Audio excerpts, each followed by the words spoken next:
Maayong buntag! Dahil linggo ngayon ay nagsimba kami nila nanay. Pagkatapos pala namin magsimba ay pupunta kami ng Tres Martires. Sumakay na nga kami ng tricycle palabas ng Camellia.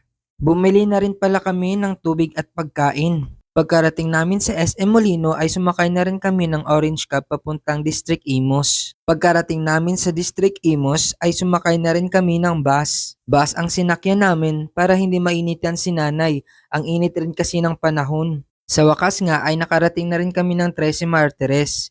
Pagkarating namin rito ay sumakay na rin kami ng tricycle na kulay blue. By the way, ang pupuntahan pala namin ngayon ay sa Metroland. 50 pesos pala ang pamasahe papunta roon. Habang nasa biyahe pala kami ay nadaanan namin tong elementary school kung saan nag-aaral ang mga pamangkin ko. Bigla ko tuloy naalala yung mga elementary days ko. Ikaw, naalala mo pa ba? Finally, ay narating na rin namin ang Metroland.